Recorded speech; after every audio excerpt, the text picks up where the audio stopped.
Sí, pues, buenas noches, ¿me escuchan? Sí, doctora, buenas noches. Buenas noches, doctora. Buenas, ¿me escuchan claro? Sí, doctora. Muy bien. A ver, entonces empezamos con la pregunta que nos faltó redondear ayer sobre las maniobras vagales y de ahí empezamos con la otra guía. ¿Quién va a compartir? Yo, doctora.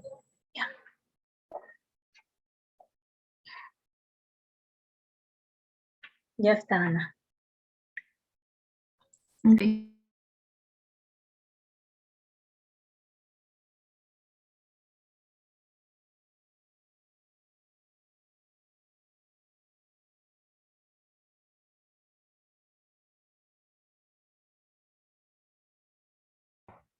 Buenas noches, doctora. ¿Se logra escuchar bien?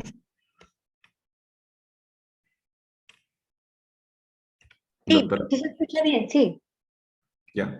Bueno, antes de empezar con la parte del caso clínico, vamos a hablar acerca de las maniobras vagales que se pueden utilizar en emergencia en paciente con taquicardia supraventricular. En primer lugar, la primera maniobra vagal es la denominada masaje del seno carotidio.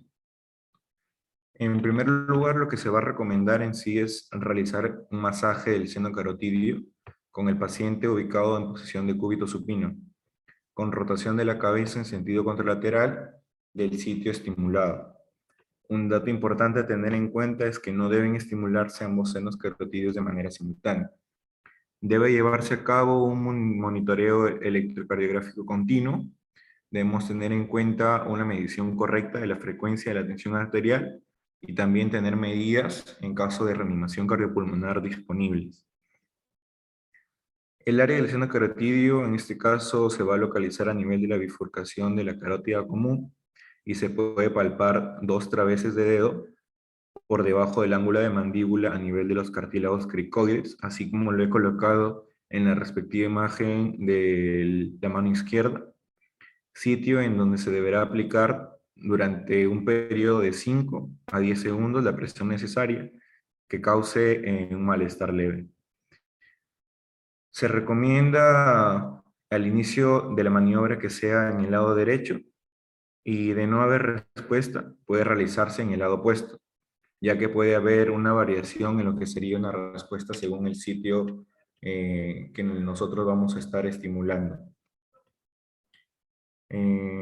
Antes de llevar a cabo esta maniobra, es indispensable que nosotros como médicos realicemos un interrogatorio adecuado y que sea dirigido sobre, en primer lugar, antecedentes cerebrovasculares y antecedentes cardiovasculares que hayan tenido los pacientes, ya que los estudios de seguridad han mostrado que la adecuada selección de pacientes se va a asociar con una menor frecuencia en lo que respectaría a posteriores complicaciones, las cuales en este caso se van a acompañar de algunas contraindicaciones relativas para realizar este masaje del seno carotidio como primera maniobra vagal, las cuales son una presencia de soplos carotidios o alguna enfermedad aterosclerosa carotidia con conocimiento previo, tener en cuenta también algunos antecedentes, como ya lo he mencionado, de accidente vascular cerebral, incluyendo también a lo que sería un ataque isquémico transitorio, un infarto agudo de miocardio con un periodo previo de 6 meses, de 6 a 8 meses menciona la literatura, una historia de taquicardia ventricular, historia de fibrilación ventricular y también antecedentes de hipersensibilidad del seno carotidio y una enfermedad del nodo sinusal. Esas serían las contraindicaciones relativas. Siguiente, por favor. Bien, la segunda maniobra, como ya lo habíamos revisado en la clase anterior, es la conocida maniobra de Valsalva, que inclusive vimos un video. Esta de aquí va a incrementar la presión intratorácica y va a estimular los vasoreceptores aórticos de manera refleja, aumentando la actividad vagal. Como consecuencia disminuiría la frecuencia del disparo del nodo sinusal y la conducción auriculoventricular. Tener en cuenta la manera habitual de realizarla es con el paciente en posición de decúbito supino. Se le va a instruir previamente para la realización una expiración forzada con la glotis cerrada, manteniendo el esfuerzo por unos 10 a 12 segundos. Debemos tener en cuenta algunos protocolos para realizarlo. En este caso vamos a tener, incluyendo la exhalación, en un baumanómetro hasta alcanzar una presión de 40 milímetros de mercurio. Debemos tener en cuenta una vigilancia de la tensión arterial y del trazo electrocardiográfico continuo durante la realización de esta maniobra de Valsalva. Para recordar también, esta iba a constar de 3 etapas. En primer lugar, una inspiración profunda, luego una fase de presión y finalmente de pospresión, ¿no? Que en este caso representaría la apnea postexpiratoria forzada. Siguiente.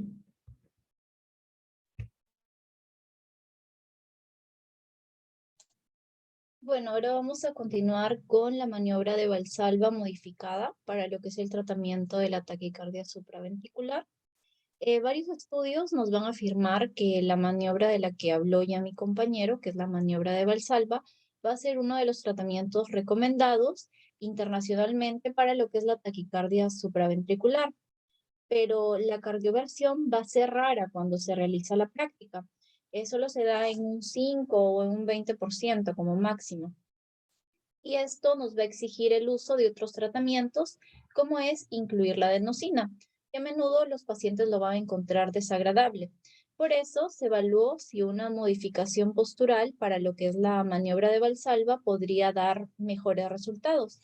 Y se concluyó que en los pacientes con taquicardia supraventricular, una maniobra de Valsalva modificada con la elevación de las piernas, como estamos viendo en la imagen, y también posición en decúbito supino tras el esfuerzo, va a ser considerado como un primer tratamiento de rutina y se le puede enseñar a los pacientes, ¿no?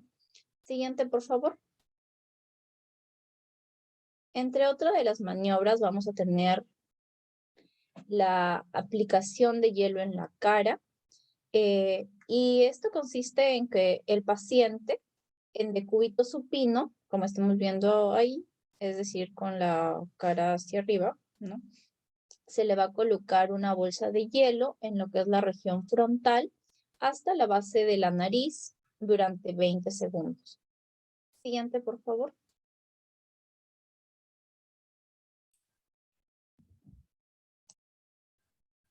Bien, y entre otras maniobras vagales que también se pueden utilizar para el tratamiento de la taquicardia supraventricular, están el reflejo de buzo, ¿no? El reflejo de buceo.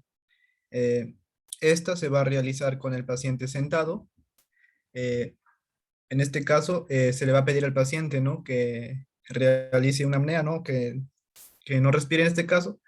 Y se debe introducir la cabeza en un balde con agua, ¿no? A una temperatura de aproximadamente 10 a 20 grados centígrados por un tiempo de 20 segundos, ¿no? Sin embargo, este método es poco práctico, ¿no? En urgencias principalmente. También tenemos otro método, al reflejo nauseoso, en donde se puede realizar, ¿no? Con el paciente en una posición sentada y aplicando la estimulación faríngea, ¿no? Puede ser con un abatelenguas o con los dedos del propio paciente, o también se puede colocar una sonda nasogástrica. También está el reflejo oculocardíaco, ¿no? Aquí se va a realizar una compresión ocular, principalmente sobre el globo ocular, ¿no? O las estructuras cercanas.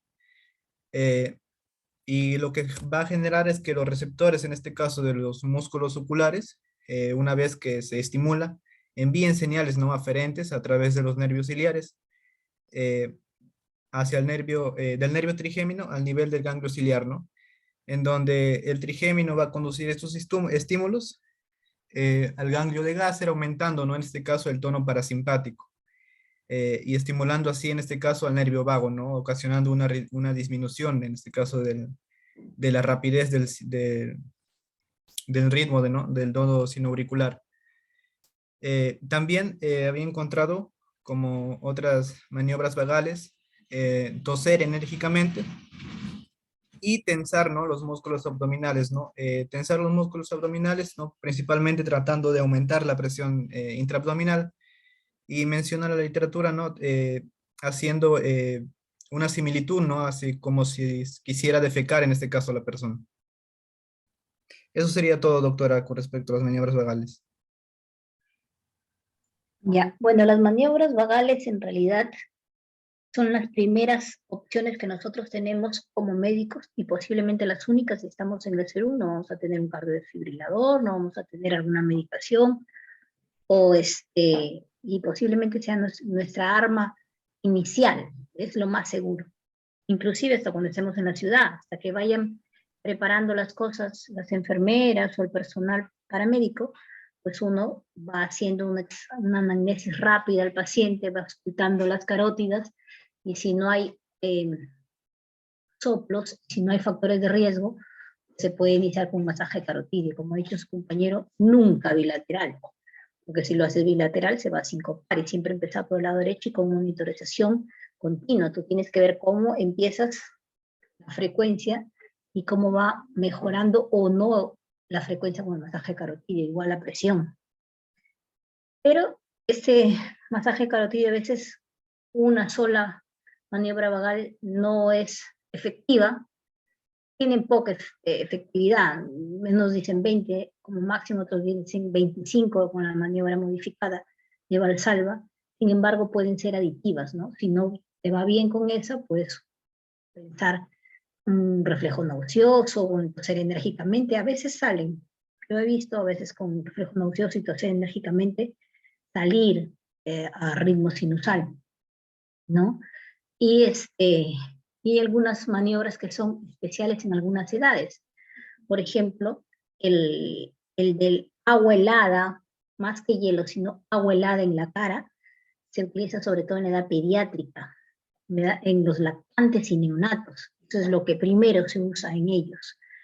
El reflejo óculo cardíaco está proscrito, es decir, ya no se usa. Lo que le dije para que lo pongan, para que ustedes sepan, porque a veces por ahí puedes encontrar a alguien que hace este reflejo óculo cardíaco y eso ya no se debe hacer, porque no se ha visto beneficios, pero sí se ha visto pérdida de la visión por desprendimiento de retina. Entonces, eso no se debe hacer. Y la maniobra de Valsalva modificada, que como les dijo su compañera, ha mejorado un poco la eficacia o el éxito de la maniobra de Valsalva simple. Sin embargo, también es un poco la huella si lo hacemos aislado. Por eso es necesario saber varias maniobras, y si no funciona con una, con otra, intentar hasta agotar todas nuestras armas y ya pasar a lo que sería pues una cardioversión farmacológica o eléctrica, dependiendo del estado hemodinámico del paciente. A ver, sigamos con la otra guía.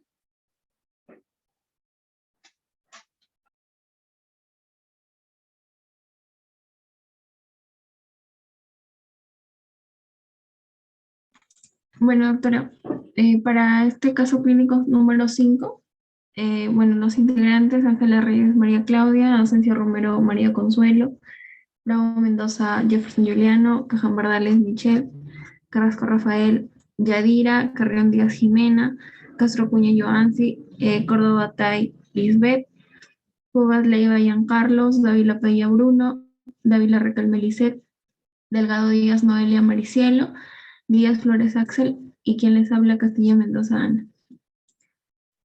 Bueno, primero vamos a desarrollar lo que es el caso clínico, vamos a dar lectura al caso clínico, luego lo que son síndromes, problemas de salud y soplos cardíacos, luego la lectura de EKG, dolor torácico, diagnóstico, complicaciones, y por último los exámenes complementarios. El caso menciona paciente mujer de 21 años de edad, con antecedentes de talla baja, evaluada por endocrinología, menarquia a los 18 años de edad, con ayuda médica, antecedente perinatal, talla y bajo peso para edad al nacer. Acude a la consulta por presentar dolor torácico de moderada intensidad, no relacionado con el ejercicio, irradiado a la espalda desde hace 2 años, que aumenta en los últimos 6 meses. No asociado a signos vegetativos, no stroke, no síncope, no palpitaciones, no disnea. En el examen físico, talla 1.52 metros, sería 152 centímetros. Fase peculiar, cuello helado, tensión arterial 100/60 milímetros de mercurio. Frecuencia cardíaca 85 latidos por minuto, frecuencia respiratoria 18 respiraciones por minuto, saturación de oxígeno 95%, peso 50 kilos y temperatura corporal 37 grados centígrados. Aparato respiratorio, buen paso de aire en ambos campos pulmonares, buen paso de murmullo vesicular y no presencia de estertores no sibilantes. En la auscultación cardiovascular, ruidos cardíacos rítmicos de buen tono, se ausculta soplo protomesosistólico de intensidad 3/6, soplo diastólico 2/6 en foco aórtico irradiado al cuello. Ruidos cardíacos 3 y 4 negativos, no roce. Pulsos periféricos, palpables y simétricos, no pulso Zeller. Abdomen blando, depresible, no visceromegalias, no signos de abdomen agudo. Neurológicamente, lúcida, orientada, no signos de focalización sensitiva ni motora. Ahora, la primera pregunta es: ¿qué síndromes o problemas tendría esta paciente? Explique clínica y fisiopatológicamente. Bueno, en cuanto a la afiliación, pues ya mencionamos, sexo femenino, edad 21 años, antecedente perinatal, talla y bajo peso para la edad al nacer, y menarquia a los 18 años de edad con ayuda médica. Bueno, es una imagen referencial. Síntomas: dolor torácico de moderada intensidad, no relacionado con el ejercicio, irradiado a la espalda desde hace 2 años. Signos: talla 1.52 centímetros, peso 50 kilos, facies peculiar, cuello helado, tensión arterial 100/60 milímetros de mercurio, temperatura corporal 37 grados centígrados, soplo protomesosistólico 3/6, soplo diastólico 2/6 en foco aórtico irradiado al cuello. Ahora, dentro de lo que es el dolor torácico, dentro de los problemas de salud de manera general, ¿no? El primer problema de salud que vemos en la paciente, y creo que es el principal por el que acude a consulta, es el dolor torácico. Bueno, sustentado por el dolor torácico de moderada intensidad, no relacionado con el ejercicio, irradiado a la espalda desde hace 2 años, que aumenta en los últimos 6 meses, y no se asocia a signos vegetativos. Y el otro síndrome, que es notorio, en este caso es el síndrome de Turner, ¿no? Se menciona de que este síndrome pues cumple unos criterios, pero en la paciente vemos principalmente la talla baja, 1.52 metros, antecedentes de talla baja evaluada por endocrinología, menarquía a los 18 años de edad con ayuda médica, facies peculiar, cuello helado y el soplo protomesosistólico 3/6 y el soplo diastólico 2/6 en foco aórtico irradiado al cuello. Posteriormente vamos a ver la relación de estos soplos con el síndrome de Turner, ¿no? Y la afectación que hay en este caso a nivel cardiológico.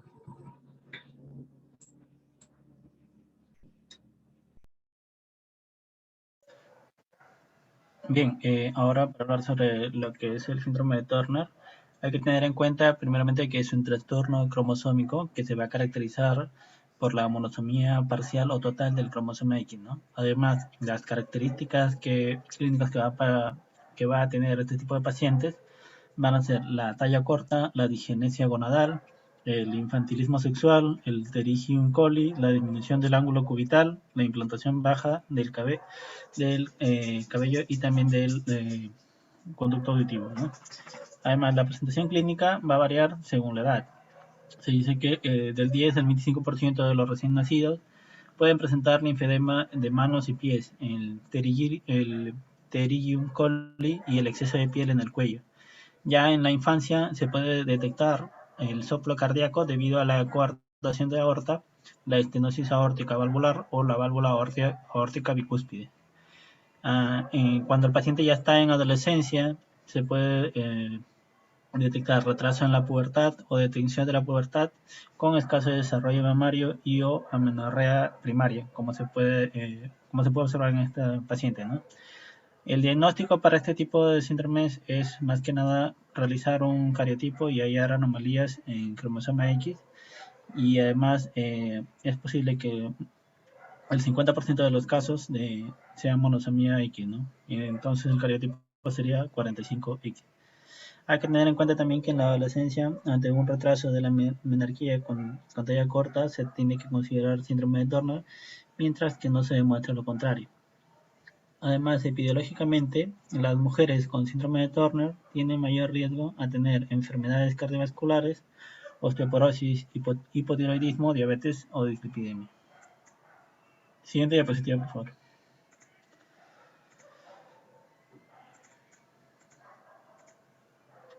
Bien, en cuanto al dolor torácico, bueno, hay que tener en cuenta que se define como una experiencia sensorial desagradable asociada a una lesión tisular real o potencial, ¿no?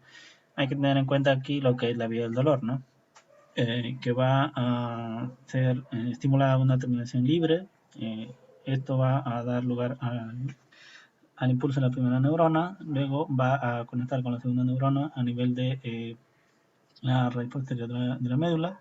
Él va a hacer un cruce al fascículo espinotalámico lateral y de allí en el tálamo se va a hacer el intercambio con la tercera neurona, cuya neurona va a terminar en el córtex, áreas somestésicas, ¿no? Además, hay que tener en cuenta que el dolor puede ser nociceptivo o neuropático, ¿no? Si el dolor es nociceptivo es más que nada una consecuencia de una lesión somática o visceral. Y en caso que sea neuropático, pues es un resultado de una lesión y una alteración de la transmisión de una información nociceptiva a nivel del sistema nervioso central o periférico. Bien, en cuanto a la etiología, puede ser variada o dependiente o sea, esto va a depender ya de la anamnesis, ¿no? Cómo llegue la presentación del paciente. ¿Puede darle un clic más, por favor? Bien, aquí en este cuadro se puede observar las principales causas del dolor torácico. Se puede observar que el dolor torácico idiopático va desde un 12 a un 85%. El dolor musculoesquelético de un 15 a un 43%. Por lo general el dolor musculoesquelético suele ser característico de que se puede estimular a la digitopresión, ¿no?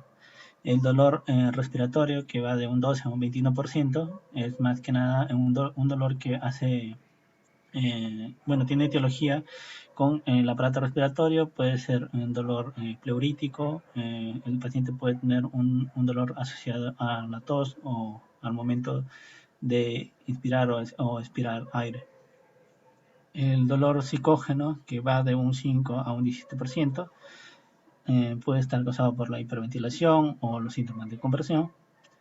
El dolor gastrointestinal, bueno, aquí se agrega el aparato digestivo debido a que el esófago se encuentra también a nivel torácico, ¿no?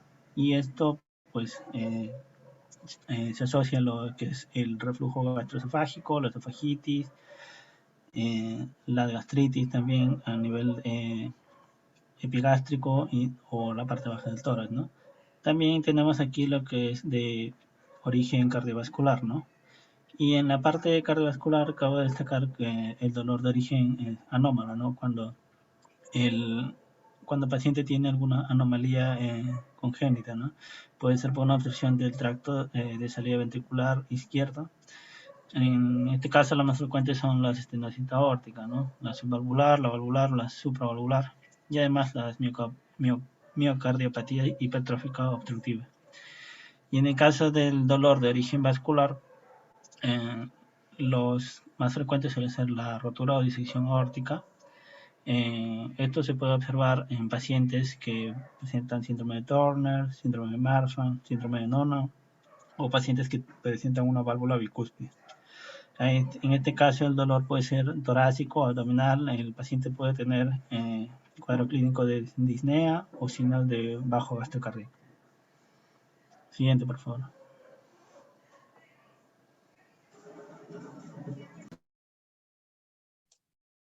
Ahora vamos a continuar con la pregunta número 2, que es explique las características de los soplos cardíacos y su relación con el ciclo cardíaco. Siguiente, por favor. Primero, un soplo cardíaco va a ser vibraciones generadas por el flujo sanguíneo turbulento derivado de un brusco aumento de la velocidad. ¿Puedes darle clic al video que aparece ahí, por favor?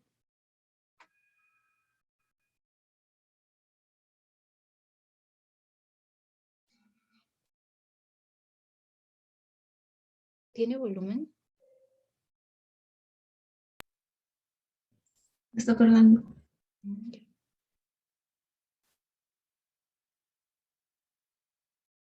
No, ahí está bien. O sea, desde ahí, desde ese momento empiezan los soplos. Desde el 1.6.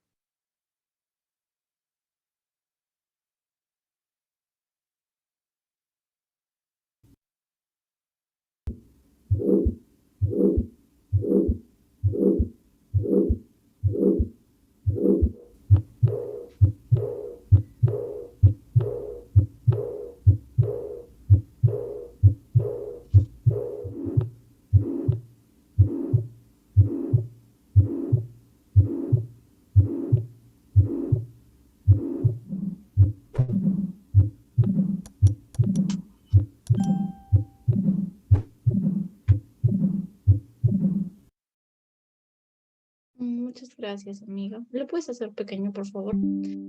Ahí hemos escuchado algunos de los tipos de soplos que los van a explicar más adelante mis compañeros. Pero en primer lugar vamos a empezar viendo lo que son las características de los soplos que se van a dar cuando están presentes, ¿no? Los soplos cardíacos. En primer lugar vamos a tener la localización en el ciclo cardíaco.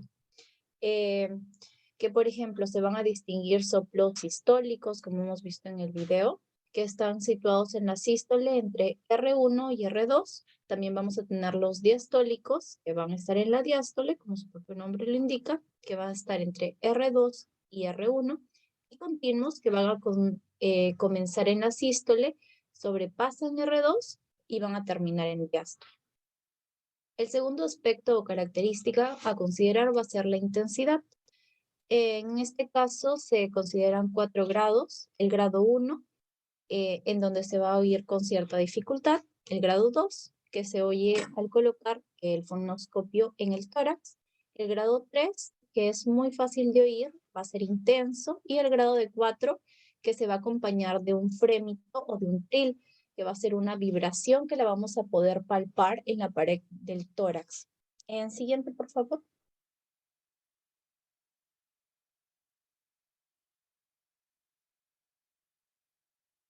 En tercer lugar, vamos a tener lo que es la localización. Y bueno, va a ser útil identificar el lugar de máxima intensidad del soplo, ya que muchas veces esto nos va a orientar el diagnóstico. Para ello, vamos a tener que recorrer los clásicos focos de auscultación. En primer lugar, vamos a tener el foco aórtico, que está localizado en el segundo espacio intercostal derecho y puede ampliarse al hueco supraesternal, al cuello y al tercer espacio intercostal izquierdo. Ahí lo estamos viendo en el puntito rojo. En segundo lugar, vamos a tener el foco pulmonar, que se va a localizar en el borde esternal izquierdo. Ahí lo tenemos con el puntito verde. Va a estar en el segundo espacio intercostal y puede extenderse hasta la zona subclavicular izquierda. En tercer lugar, vamos a tener el foco mitral. En la figurita lo podemos ver un puntito amarillo. Va a estar en el ápex cardíaco, habitualmente en el quinto espacio intercostal izquierdo, y puede extenderse hacia la axila y hacia el borde esternal. Y el cuarto va a ser el foco tricúspide, que está de color azul, y este va a estar ubicado en el borde esternal izquierdo, entre el cuarto y quinto espacio intercostal izquierdo, y se puede extender hacia la región subsifoidea y hacia el lado derecho del esternón. La cuarta característica va a ser la irradiación, que va a ser la transmisión del soplo desde el foco de máxima intensidad, que ya lo hemos visto anteriormente, a otra zona. El soplo que se origina por patología de la arteria pulmonar, por ejemplo, se irradia a la espalda, y el causado por una patología aórtica se va a irradiar al cuello. También es característico el soplo correspondiente a la coartación aórtica, que se va a auscultar en la región subclavicular izquierda y se va a irradiar a la zona interescapular. La quinta característica va a ser la duración. Según su extensión en la sístole o diástole, se hablan de lo que son soplos cortos, como los protosistólicos, por ejemplo, y de soplos largos, como los pansistólicos. Eso ya lo vamos a ver más adelante. Siguiente, por favor.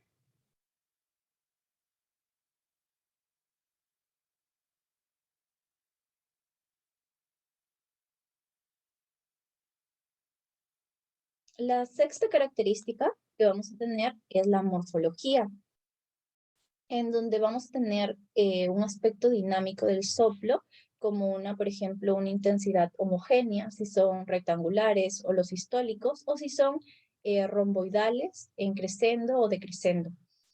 Y finalmente vamos a tener el timbre, que es una característica sonora causada por la presencia de armónicos o sobretonos, y vamos a decir si son soplos musicales, rudos, expirativos. Por ejemplo, en una insuficiencia mitral se va a describir como un soplo musical. En una estenosis mitral tiene característica raspante. En una estenosis aórtica va a ser áspero. En una insuficiencia aórtica soplante y cuando hay un conducto arterioso va a ser en forma de máquina. Siguiente, por favor.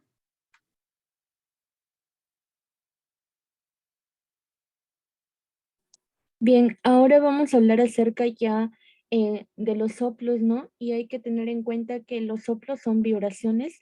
En este caso puede ser por una alteración del flujo laminar a un flujo turbulento y también teniendo en cuenta que este flujo también va a crear vibraciones alrededor de las paredes ventriculares y por tanto, ventriculares y auriculares y por tanto puede generar este tipo de soplos, ¿no? Los soplos se caracterizan principalmente ¿por qué? Porque pueden ser en el caso de sistólicos o también diastólicos, ¿no? En el caso de estos soplos pueden ser proto, que en este caso significa al inicio tanto de la sístole o de la diástole, pueden ser mesosistólicos o mesodiastólicos cuando son en este caso a mitad de la sístole o diástole, o también pueden ser telesistólico o diastólico cuando están al final de la sístole o diástole. Bien, principalmente vamos a hablar de los soplos sistólicos y diastólicos y vamos a iniciar con los soplos sistólicos, que en este caso, como mencionan de que se sitúa en la sístole entre R1 y R2, ¿no? En este caso, tanto en la contracción isovolumétrica como en la eyección. Ahora tenemos lo que son los soplos pansistólicos, los cuales significa que van a estar presentes en toda la sístole. En este caso, se pueden encontrar, por ejemplo, en la insuficiencia valvular, en este caso en la insuficiencia valvular tanto aurículo-ventricular. En este caso son la insuficiencia de la tricúspide como de la mitral. Y también, por ejemplo, en las comunicaciones interventriculares, en donde también la intensidad de estos soplos son muy fuertes.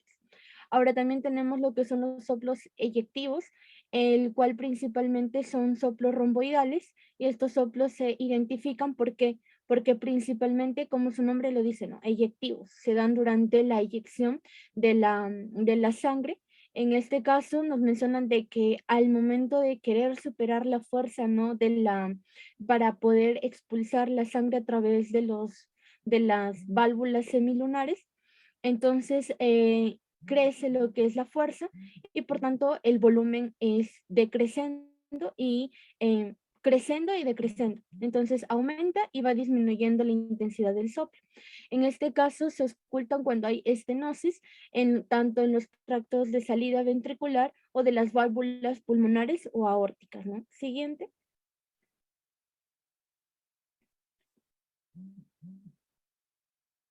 También tenemos lo que son los soplos protosistólicos, como su nombre lo dice, proto, al inicio de la sístole.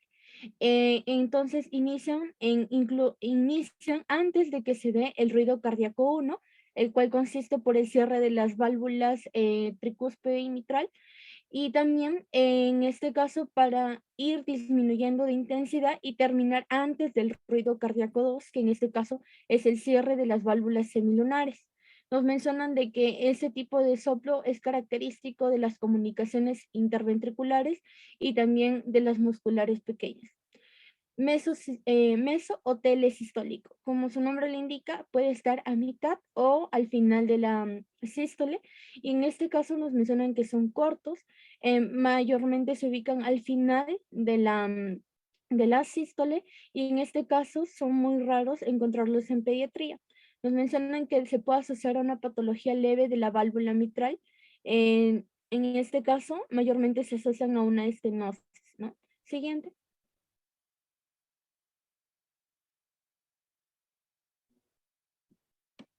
Bien, ahora vamos a hablar acerca de los soplos diastólicos, y que mayormente son tres principalmente los que se encuentran dentro de este tipo de soplo. En este caso, protodiastólico, el cual es el inicio de la diástole, y mencionan de que en este caso su duración es corta y una intensidad decreciente, o sea, al principio puede ser intenso, pero va disminuyendo. Y se presenta sobre todo en la insuficiencia de válvulas sigmoideas, y también, o sea, ya sea pulmonar o aórtica, ¿no?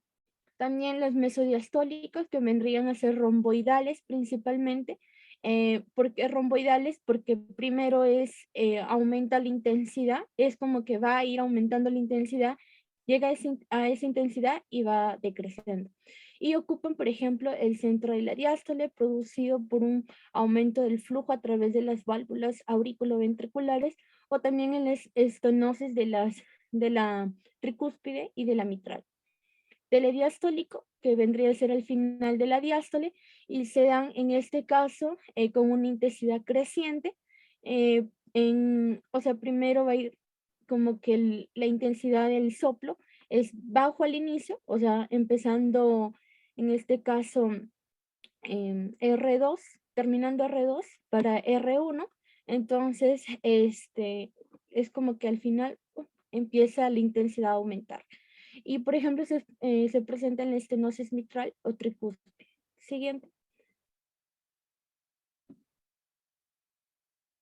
Bien, ahora, bueno, para hacerlo algo más gráfico, para ver si es creciendo, decreciendo, o quizá es con una misma intensidad. Por ejemplo, allí se muestra en la imagen tanto los soplos sistólicos como diastólicos. Y como mencioné, los soplos sistólicos mayormente se encuentran en R1, y mayormente, por ejemplo, en el soplo pansistólico, se inician de una manera brusca en R1 y continúan con la misma intensidad hasta R2. Por eso es que se caracteriza por un rectángulo, ¿no? Porque la intensidad se mantiene hasta el final. Después tenemos los eyectivos, ¿no? Los cuales son soplos en donde aumenta progresivamente su intensidad y luego va disminuyendo. Por eso tenían una intensidad creciendo, decreciendo. Después los soplos protosistólicos, en donde al inicio de la sístole, como vemos, aumenta la intensidad, pero después esta intensidad es abrupta, ¿no? Pero después este soplo va a ir disminuyendo gradualmente hasta que desaparecen. Después tenemos los soplos mesosistólicos o telesistólicos, que en este caso se asocian mayormente a los chasquidos mesosistólicos, o también por los prolaxios de insuficiencia de la válvula mitral, en donde vemos de que la intensidad es baja al principio en R1, para que al final de R1, para iniciar R2, aumenta abruptamente la intensidad. Y con respecto a los soplos diastólicos, vemos de que primero son los soplos protodiastólicos, proto al inicio, ¿no? Proto al inicio de la diástole, y vemos de que su intensidad aumenta la intensidad al inicio de R2 y va disminuyendo incluso antes de la mitad de R1, ¿no? Después vemos los soplos mesodiastólicos, que igual tienen morfología romboidal, que tienen un flujo en este caso, un flujo aumentado y después va disminuyendo. Mayormente se ve, por ejemplo, en el caso de las válvulas mitral o tricuspidal anormales, ¿no?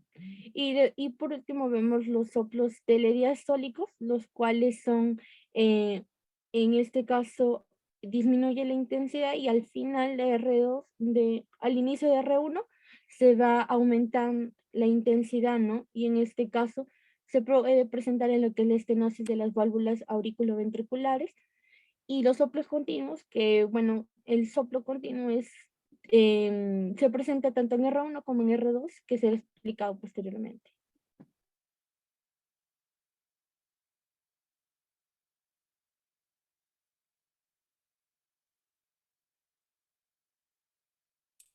Bien, ahora continuamos con los soplos continuos. Eh, Estos soplos se van a originar en la sístole y van a sobrepasar el ruido 2, ¿no? Como mencionó mi compañera, acabando principalmente en la diástole. Y se van a generar o se van a producir al existir, ¿no? Una comunicación entre un vaso arterial y un vaso venoso, ¿no? Entre estos soplos también tenemos a los soplos funcionales o también llamados soplos inocentes, ¿no? Son los soplos más frecuentes y se auscultan en la mitad de los niños, ¿no? Aunque este porcentaje puede aumentarlo en un 80% si la exploración se hace en situaciones que aumenten la frecuencia cardíaca, ¿no? Como pueden ser en aquellos niños que tengan fiebre o tras realizar algún ejercicio físico. Y por lo tanto, estos soplos funcionales van a excluir, ¿no? La existencia de cualquier tipo de síntoma sospechoso de una enfermedad cardiovascular, ¿no? Estos soplos funcionales pueden ser soplos tanto sistólicos o continuos, ¿no? Pero nunca exclusivamente diastólicos. Se van a caracterizar porque no van a sobrepasar una intensidad de grado 2 aproximadamente y por lo tanto nunca se van a acompañar de frémito, ¿no? Y por lo general, como mencioné, aumentan en intensidad en presencia de fiebre, anemia o tras realizar algún ejercicio físico. Siguiente, por favor.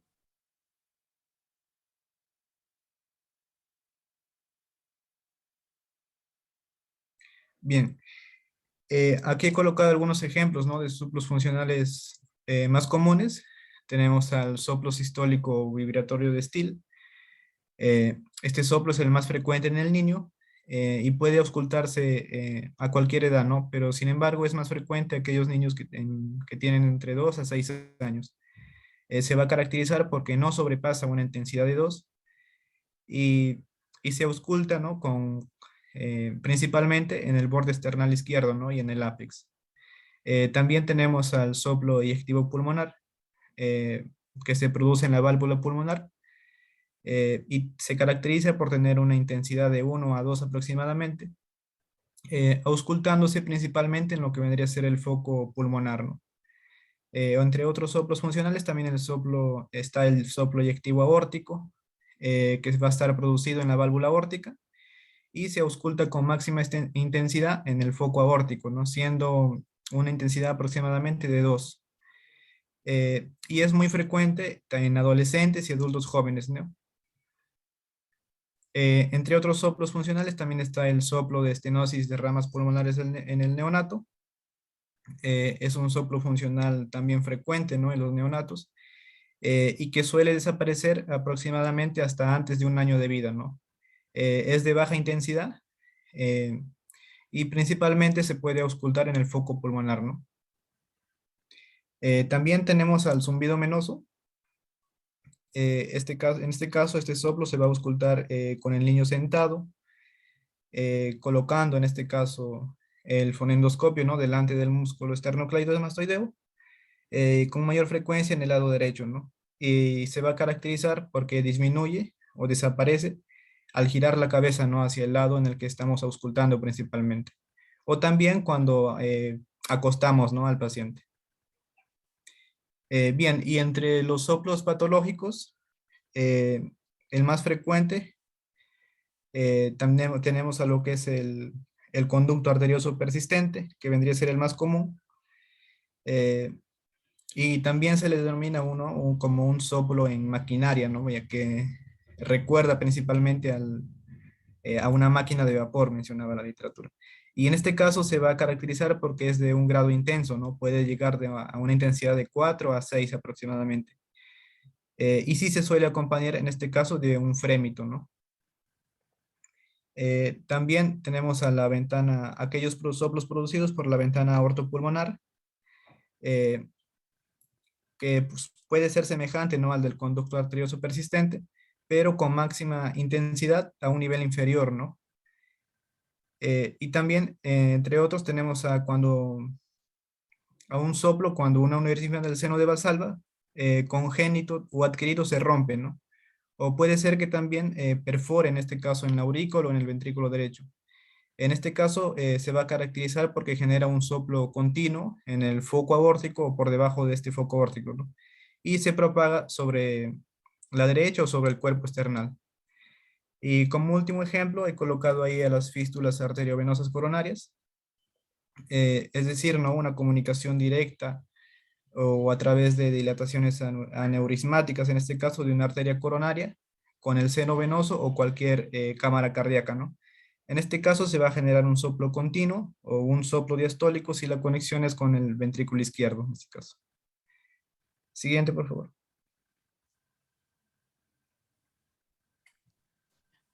Con la siguiente pregunta, que es con el probable diagnóstico clínico de este paciente, ¿cuáles podrían ser las principales complicaciones esperadas? Siguiente, por favor.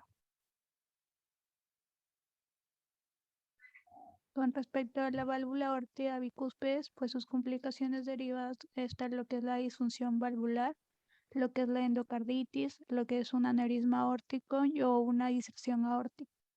Si nos referimos a lo que es disfunción valvular por lo que es estenosis aórtica, pues se produce en este caso por lo que es una calcificación de la válvula aórtica y pues ocurre a una edad más temprana, entre los 50 a 60 años. En el caso de una disfunción valvular por la insuficiencia aórtica, es una manifestación común, en este caso de la válvula aórtica bicúspide, y puede aparecer pues de forma aislada o combinada con la estenosis. Los mecanismos de la insuficiencia aórtica puede ser por prolapso, una endocarditis o una degeneración mixomatosa funcional secundaria a la dilatación de la raíz aórtica o la aorta ascendente. Respecto a lo que es la diserción aórtica, es la complicación más temida en los pacientes que tienen la válvula aórtica bicúspide debido a que presenta una alta mortalidad asociada. En los pacientes que tienen esta válvula aórtica bicúspide afecta típicamente a lo que es la aorta torácica ascendente. Si nos referimos a lo que es la diserción aórtica respecto a su incidencia, en los estudios hay de 1.5% de 10.000 pacientes por año. La incidencia aumenta significativamente con la edad y además pues y con la presencia de un aneurisma aórtico. Y con respecto a lo que es la endocarditis, el riesgo de esta enfermedad en las, digamos, informaciones actuales se apunta más a lo que es a un 2 a 3 a 0, a lo que es un 3% paciente por año. Siguiente, por favor.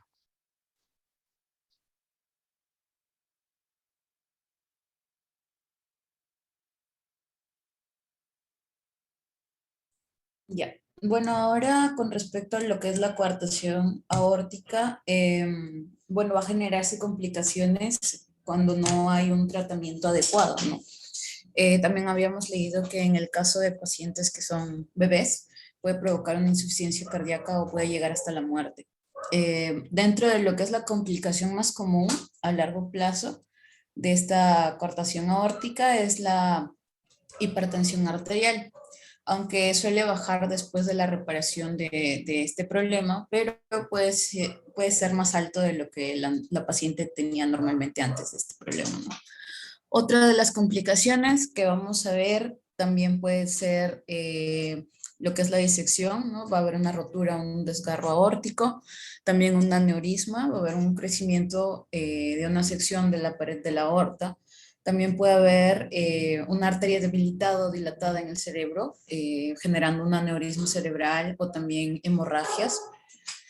Puede generarse insuficiencia cardíaca, también una enfermedad prematura de las arterias coronarias, va a haber un estrechamiento de estos vasos sanguíneos que irrigan al corazón.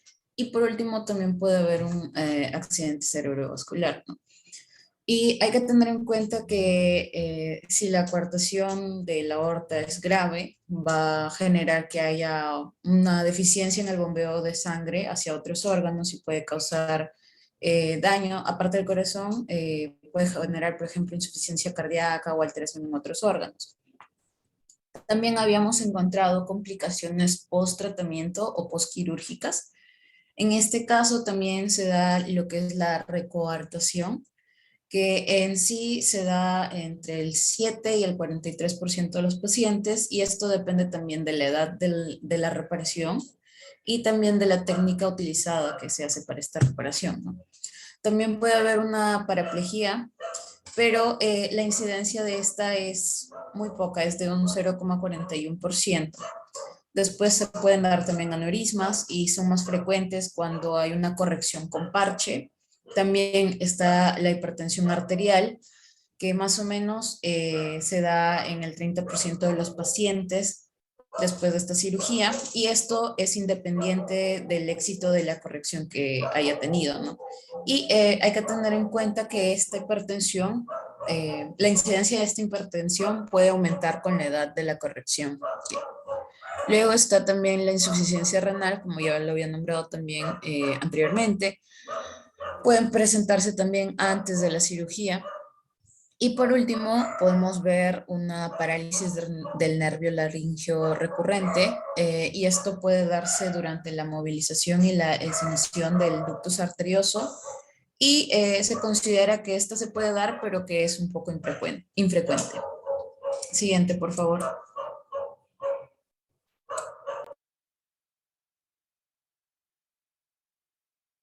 Con respecto a la pregunta 4, menciona, de acuerdo con los exámenes complementarios para el diagnóstico de este caso, ¿cuál podría ser la causa del dolor torácico como motivo de consulta de esta paciente? ¿Me puedes darle siguiente?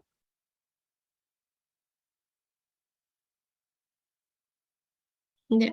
De acuerdo a ello, bueno, primero hay que recordar lo que son las características del dolor torácico, que puede ser intensidad, localización, irradiación, tipo, carácter, duración, si hay equivalentes anginosos, desencadenantes, atenuantes, concomitantes, ¿no? Y también el inicio o el carácter. En este caso, según lo que nos muestra en el caso clínico, menciona que la antigüedad que presenta este dolor torácico es de 2 años y que ha aumentado, ¿no?, en los últimos 6 meses. La intensidad menciona de que es moderada y que también está, si hay irradiación, ¿no? Que está irradiado hacia la espalda. Y menciona de que si hay algún desencadenante, en este caso no está relacionado con el ejercicio. Y concomitantes o síntomas asociados, pues no menciona que no hay signo vegetativo, no hay stroke, síncope, palpitaciones ni disnea. Para este dolor torácico, pues hay que recordar también de que se da por un desequilibrio en el suministro o demanda de oxígeno, como ya explicaron anteriormente, ¿no? Que va mediante lo que son la liberación, ¿no?, de mediadores químicos inflamatorios como la histamina, adenosina, el lactato, serotonina, bradicina y otros radicales libres de oxígeno. Van a estimular lo que son los receptores viscerales, que van a generar lo que son los estímulos dolorosos, viajan lo que son a través de las fibras nerviosas simpáticas a los ganglios simpáticos, ¿no?, que van a estar entre C7, T4 hasta el tálamo, llegando a lo que es la corteza cerebral y produciendo lo que es el dolor torácico, ¿no? Y por lo general, el dolor torácico que es de origen cardíaco, pues es más de tipo opresivo, ¿no? Y de acuerdo, ¿no?, lo que son a las características del dolor torácico que presenta la paciente, más los exámenes complementarios, como es el electrocardiograma, la ecografía transesofágica, más la resonancia magnética cardíaca, se dio el diagnóstico que lo voy a explicar en el siguiente diagrama. Siguiente. Bueno, entonces, primero voy a dar una pequeña introducción sobre la coartación aórtica, porque, o sea, vamos a ver cómo el dolor en esta enfermedad, cómo se produce el dolor en esta enfermedad, ¿no? Bueno, la coartación aórtica, según un estudio, se ha definido como la estenosis localizada de la luz aórtica que provoca hipertensión de los miembros superiores, hipertrofia del ventrículo izquierdo hiperperfusión de los órganos abdominales y miembros inferiores. Entre los síntomas, bueno, varía según la gravedad. Esto se puede presentar en neonatos hasta pacientes adultos. Bueno, varía su etiología también. En la cual, bueno, los menores podemos encontrar que es cefalea, dolor torácico, extremidades frías, cansancio, claudicación de miembros inferiores. Y ya algo más complejo, bueno, esto ya es un poco, cuando la enfermedad es un poco más avanzada, insuficiencia cardíaca y shock fulminantes. Y la clínica, bueno, usualmente se encuentra en pacientes varones con hipertensión arterial, también hay que diferenciar la diferencia de los pulsos, la presión arterial entre miembros superiores y miembros inferiores, porque hay mayor presión en miembros superiores. Hay un hiperflujo en miembros inferiores, lo cual te da frialdad y claudicación más frecuente. La presentación más frecuente es asintomática hasta el adulto. Después viene algo característico que es el soplo mesosistólico en la parte anterior del tórax. Siguiente.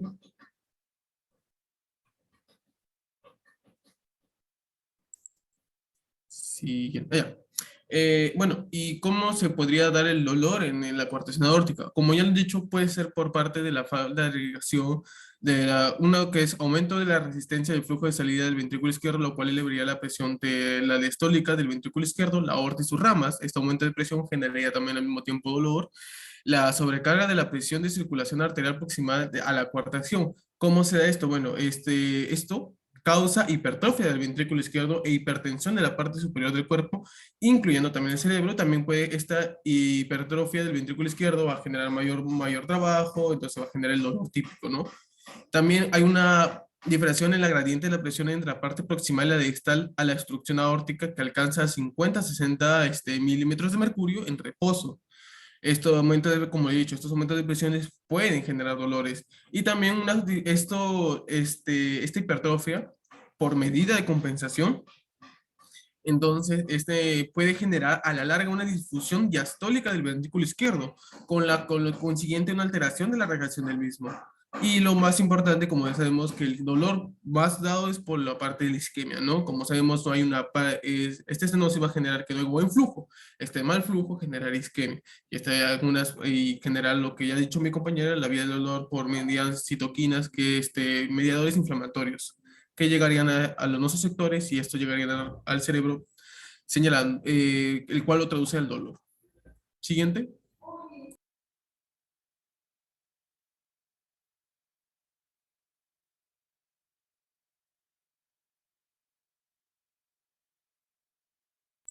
Siguiente.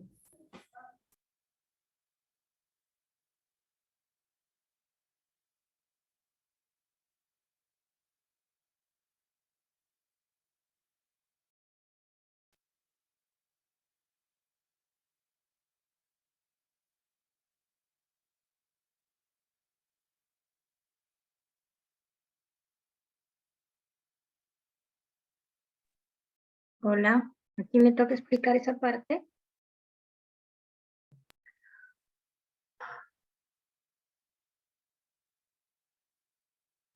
Ya, bueno, ahora vamos a continuar con la explicación de utilidad de los exámenes de ayuda diagnóstica dados en este caso. Una más, por favor. ¿Se me escucha? ¿Ya se me escucha todavía? Ah, ya, sí. Ya, bueno, en cuanto a lo que es el ecocardiograma, bueno, es una técnica de imagen, ¿no? Realizada, ¿no? En este caso con ultrasonidos, ¿no? Que permite valorar tanto la anatomía como la función cardíaca. La técnica, ¿no? Es una técnica, ¿no? En sí por medio del cual el ultrasonido se aplica al corazón para crear imágenes, ¿no? Y esto es la denominada ecocardiograma. Para eso nosotros tenemos que entender o tener una noción, ¿no? Más o menos de lo que ya hemos visto anteriormente en el curso de fisiología y física también. Una más, por favor. Una más, por favor. Ahí está, gracias. Y bueno, en cuanto a eso, ¿no? hay que recordar que el término sonido, ¿no? Se utiliza en sentido subjetivo para designar la sensación producida en la conciencia de un observador, ¿no? Al que, ¿no? Al ser estimulado con las terminaciones que ya sabemos que se habló en una determinada clase de fisiología del nervio auditivo, ¿no? Pero también se usa en un sentido objetivo la referencia de ondas que se propagan en el interior del medio elástico, ¿no? Cuando se hallan dentro del intervalo de frecuencias audibles, ¿no? Entonces, nosotros ya sabemos que el sonido es una onda, ¿no? Mecánica, longitudinal. Mecánica, ¿por qué? Porque se trata de un movimiento vibratorio que se propaga por el medio, ¿no? Aprovechando las propiedades elásticas del mismo y longitudinal, porque la dirección de la vibración es paralela a la de la propagación, ¿no? Entonces se trata en sí de una energía transmitida a lo largo del elástico por la oscilación de sus partículas a una determinada frecuencia, ¿no? Entonces, el término ultrasonido significa, ¿no? Vibraciones de un medio material similares a las de las ondas sonoras audibles, ¿no?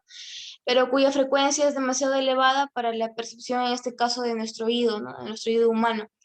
Y usualmente la frecuencia utilizada actualmente para la obtención de imágenes ecocardiográficas nos menciona la literatura que va de 1 a 10 millones de ciclos por segundo. En este caso, nos mencionaba el Doppler, ¿no? El rango también viene a ser el mismo, ¿no? Una menos, por favor, para poder explicar lo de atrás. Ya bueno, entonces el ecocardiograma puede realizarse o bien en reposo o bien después de la estimulación cardíaca, ya sea con ejercicio, con fármacos, ¿no? O un marcapaso. Se denomina entonces ecocardiograma de estrés, ¿no? La gran ventaja de esta técnica respecto a otras técnicas de imágenes que vamos a ver más adelante es que no utiliza radiación ionizante ni contraste ayudado, ¿no? Por lo que puede repetirse tantas veces como sea necesario. Bueno, entonces vendría a ser no invasivo, ¿no? Un estudio útil que, dadas sus características, ¿no? Es favorable por su inocuidad, su factibilidad y su repetibilidad, ¿no? Y puede realizarse tanto por vía transtorácica como por vía transesofágica, ¿no? Tanto, como les mencionaba, en reposo o con algún tipo de estimulación cardíaca, ¿no? Y en sus indicaciones principales son sobre todo la evaluación de los soplos cardíacos a unos orgánicos si no es posible excluir razonablemente la enfermedad cardiovascular por otros métodos que ya mencioné, ¿no? Algunos. También se indica para conocer el espesor, en este caso, de las paredes miocárdicas, también la función ventricular izquierda, la masa cardíaca, la movilidad segmentaria del ventrículo izquierdo, ¿no? Entre otros también, ¿no? Pero esos son los principales que mencionaba. Eh, em, Sobre todo es aconsejable no realizarse esta ecografía en la primera, eh, sobre todo un ecocardiograma transtorácico en reposo, ¿no? Y solo en caso de duda, realizar ya una aproximación transesofágica o con algún tipo de estimulación, ¿no? Y como bien ahí ese cuadrito rosadito, dos más, por favor, creo que sí le puse el cuadrito. Una más. Ahí está. En el cuadrito celeste tenemos que ver que se consideran indicaciones para solicitar un ecocardiograma, ¿no? Una de ellas es evaluar los soplos cardíacos en caso de que haya pacientes sintomáticos portadores de algún soplo cardíaco, ¿no? O sea, pacientes en los que a pesar de estar asintomáticos, la auscultación u otros métodos sugieren organicidad, ¿no? O también cuando cuando haya duda si un soplo es funcional o inorgánico, aunque en aquellos que tengan baja probabilidad de ser portadores de cardiopatía, ¿no? Pero en los cuales el diagnóstico de enfermedad cardiovascular no puede ser razonablemente excluida por las formas convencionales, ¿no? Y también en este caso, cuando sea necesario, ¿no? En este caso, recabar una información anatómica, ¿no? Como el espesor, la movilidad de las paredes miocárdicas, en especial del ventrículo izquierdo o derecho, ¿no? Y la masa cardíaco funcional, como la fracción de eyección del ventrículo izquierdo o el patrón de Doppler en las venas pulmonares o la válvula mitral, ¿no? Que son que son informaciones que frecuentemente pues se requieren en el contexto de las enfermedades isquémicas o ya sea una enfermedad hipertensiva del corazón. También, también cuando hay una enfermedad valvular, ¿no? Como lo vemos en el tercer punto, donde ayuda a definir la lesión primaria, ¿no? Es también su etiología o su severidad, y define, ¿no? Hemodinámicamente si hay una estenosis, regurgitación o ambas, ¿no? Y su repercusión, y detecta anormalidades también coexistentes. En 4 puntos tenemos la detención de masas o tumores intracavitarios, en especial el estudio con aproximación transesofágica, con el cual se pueden apreciar estructuras como la orejuela izquierda, ¿no? Y la que prácticamente no es posible observar desde la aproximación transtorácica. Y también tenemos, entre otros, como son los, como vemos en el punto 5, los cortocircuitos intracavitarios. Sobre todo son frecuentes en las cardiopatías congénitas, pero también en ocasiones adquiridas, como en el caso de una ruptura miocárdica después de un infarto del miocardio, ¿no? Ayuda a definir sobre todo el tipo y la situación anatómica del defecto, ¿no? Así también puede cuantificar el grado de su repercusión hemodinámica, como lo mencionaba al principio. O también tiene utilidad en el derrame pericárdico, donde con facilidad corrobora su presencia y permite su cuantificación, ¿no? Así también mismo como su repercusión hemodinámica, ¿no? Y finalmente en el punto 7 y 8, que tenemos enfermedades de los grandes vasos como lo son los aneurismas de Valsalva o la aorta ascendente, o incluso para detectar problemas de la aorta ascendente como la presencia de aneurismas, ¿no? Y también la disección aórtica o ruptura, donde el ecocardiograma, en especial el transesofágico, ¿no? Ha mostrado ser también útil para todos aquellos pacientes que no pueden ser movilizados a estas salas de resonancia magnética, ¿no? Por encontrarse justamente pues inestable hemodinámicamente. Uno más, por favor. Ah, ahí, bueno, ahí, ahí en el estudio ecocardiográfico, según lo que leí, había 4 ventanas ecocardiográficas: la paraesternal, la apical, la subcostal y la supraesternal. En el plano paraesternal se utiliza un eje tanto largo como un eje corto. En la anterior imagen vamos a ver que la imagen que nos muestra el caso clínico pertenece a un plano paraesternal. En estos planos lo que se estudia sobre todo es la válvula aórtica, la aurícula izquierda, también en este caso también la válvula mitral, el ventrículo izquierdo, y como también el ventrículo derecho, ¿no? Y la aorta ascendente. En cuanto al plano apical, lo pueden dividir en 4 cámaras, en 5, en 2 cámaras y 3 cámaras, en diferentes planos apicales, y lo que se ve ahí son las cavidades derechas y izquierdas, ¿no? También el tabique interventricular e interauricular, y las válvulas mitral, aórtica y tricúspide, ¿no? Y en el plano subcostal nos da sobre todo una imagen del corazón en el que se aprecia tanto las cavidades derechas como las izquierdas, ¿no? Y es un plano ideal para valorar sobre todo la vena cava inferior, ¿no? Em, ta- este, También mencionaba, ¿no? El plano supraesternal, que nos permite ver sobre todo el callado aórtico y la aorta descendente, ¿no? Aquí, en cuanto a los diferentes planos ecocardiográficos, nos va a permitirnos sobre todo un estudio completo, exhaustivo, no tanto como les mencionaba al inicio, venía su definición de la anatomía y de la función del corazón, ¿no? Entonces, sobre todo, el ecocardiograma, ¿no? Es de bastante utilidad, y sobre todo de un bajo costo, ¿no? O sea que sí puede ser asequible al paciente, ¿no? Y en este caso, eh, de acuerdo con variaciones en la codificación de su señal, ¿no? Que hablaba al inicio, se pueden obtener las modalidades. Hay diferentes modalidades en sí, como la modo M, la bidimensional, la tridimensional, el Doppler, ¿no? El pulsado, el Doppler continuo, el Doppler cuantificado en color y el Doppler tisular, ¿no? Y en este caso, en la ecografía, ¿no? 3D y la modo M son las más usadas, ¿no? En la 3D sobre todo es una técnica que analiza sobre todo la anatomía cardíaca, y en 3 dimensiones, ¿no? Y no está desarrollado con algún software de mediciones ni tampoco la cuantificación de la velocidad de los flujos, ¿no?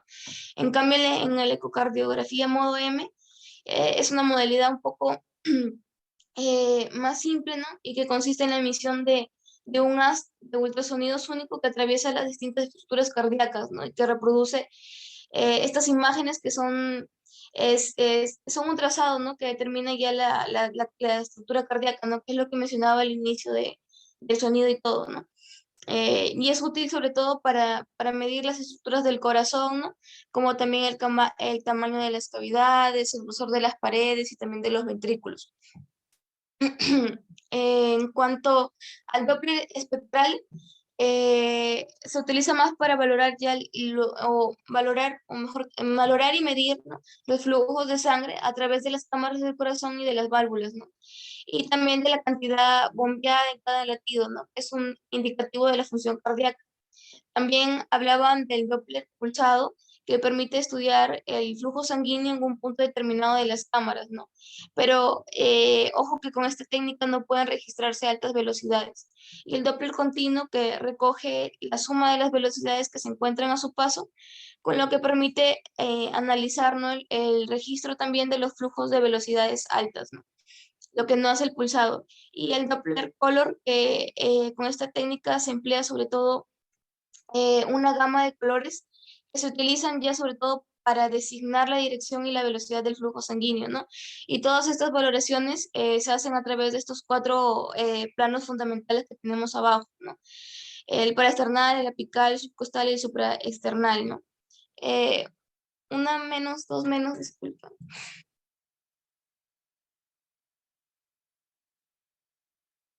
¿Me escucha? Ahí, dos menos, dale. Ahí. Entonces, en este caso, tenemos dale dos menos más, please, para que se vea. En este caso, tenemos en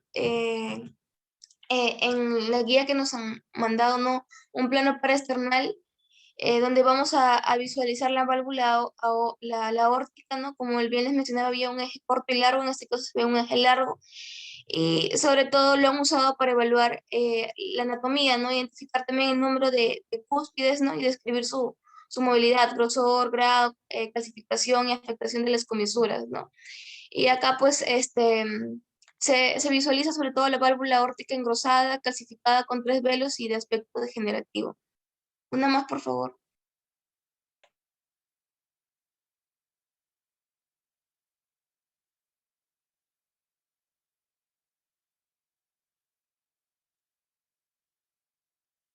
Pasa a ecografía, por favor. Bien, entonces ahora para hablar de ecografía transesofágica tenemos que saber que este viene a ser un procedimiento en el cual se va a utilizar el ultrasonido para poder obtener o para poder producir ciertas imágenes en movimiento, pero en tiempo real, que pueden ser dentro del interior del corazón, perdón, o también de algunos vasos, como por ejemplo las arterias o las venas en todo caso. Entonces, en este caso en específico, la sonda del ultrasonido se va a colocar en el esófago, va a ser un tubo que va a ir desde la boca hasta el estómago para poder así tomar las imágenes del corazón y poder ayudarnos a diagnosticar algún problema cardíaco, porque nos va a ayudar a poder ver, por ejemplo, el tamaño del corazón y el grosor de sus paredes. También nos puede ayudar a determinar la calidad del bombeo del corazón y, por ejemplo, se puede ver si es que hay algún tejido anormal alrededor de estas válvulas cardíacas que nos podría indicar alguna patología como por ejemplo infecciones bacterianas, víricas, fúngicas o en algunos casos también neoplasias.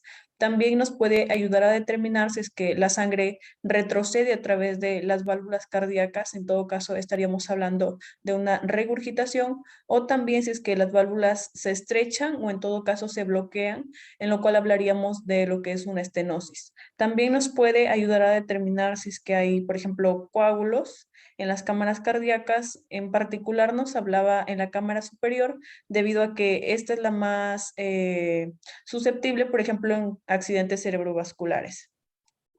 También nos mencionaba que puede tener otros usos porque, por ejemplo, se puede usar para obtener imágenes del corazón cuando se van a someter a ciertos procedimientos cardíacos, como puede ser cirugías, cateterismos cardíacos o también si se hace previo a una cardioversión eléctrica, por ejemplo. Entonces, en estas imágenes que se nos han mostrado, en la imagen de la izquierda, podemos ver los diferentes compartimentos del corazón. Vemos a la aurícula izquierda en la parte superior, señalado con AI, el ventrículo derecho en la parte inferior con BD, también vemos al ventrículo izquierdo y a la aorta. Y entre este ventrículo izquierdo y la aorta vemos a lo que vendría a ser la válvula aórtica, la cual en este caso es una válvula aórtica bicúspide que tiene dos valvas, no tricúspide como normalmente debería ser. Entonces, esta válvula en sí no está haciendo bien su trabajo, no está fallando en la función, que es normalmente pasar la sangre de este ventrículo hacia la aorta para ya luego transportarla a otras partes del cuerpo.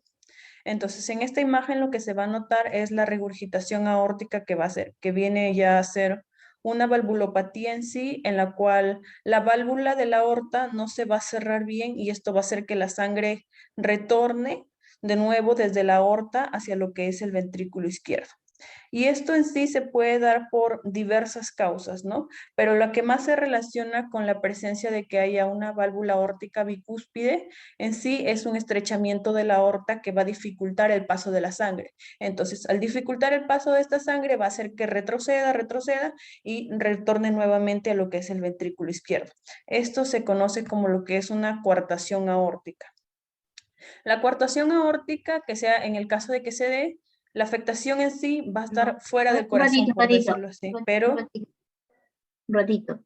Lo que tú estás diciendo es un estrechamiento, o sea, es una doble lesión a nivel de la válvula, que puede ser estenosis pura, insuficiencia pura o doble lesión, estenosis e insuficiencia. Aquí nosotros hemos visto desde la imagen anterior del par external eje corto en bidimensional, que teníamos una válvula aparentemente bicúspide, calcificada, retraída, y aquí con el transesofágico estamos viendo una cúpula de una válvula aórtica, la otra prácticamente está aplanada o retraída, y ahí vemos el jet que sale, ¿no? El jet azul con verde que sale, que regresa de la aorta hacia el ventrículo, o sea, es un torro de regurgitación. No tenemos el gradiente, pero seguramente que esta válvula tendrá un gradiente estenótico. Para eso se utiliza el Doppler continuo, como ha explicado su amiga, para coger velocidades altas y que no se nos escapen con el pulsado. Entonces, cuando nosotros tenemos un estrechamiento a nivel de la válvula aórtica, se llama, o sea, a nivel de las válvulas, cuando nosotros tenemos un estrechamiento se llama estenosis. Y cuando nosotros tenemos que no coaptan bien y regresa sangre hacia la cámara precedente, se llama insuficiencia. Y cuando nosotros tenemos los dos fenómenos, que probablemente sea esto porque tiene un soplo sistólico que nos explicaría la estenosis aórtica, que tiene un soplo diastólico que nos explicaría la insuficiencia aórtica, tenemos una doble lesión. Pero esto no se llama coartación de aorta. La coartación de aorta está extracardíaco, está fuera del corazón y está generalmente la forma extracardíaca más común de presentación de la coartación de aorta es la yuxtaductal, o sea, cercano a donde estaba el ductus, o sea, debajo de la subclavia izquierda, ¿ya? Entonces, aquí, cuando tú hablas de válvulas intracardíacas, decimos estenosis e insuficiencia, no decimos coartación. Coartación es fuera de la cavidad cardíaca, y como te digo, la más común es la de tipo neonatal, es la yuxtaductal, y después hay coartaciones quizá un poquito más lejanas a la referencia anatómica de la subclavia izquierda, y son las coartaciones tipo adulto, ¿no? Pero la más común es la que te digo. Bien, digamos.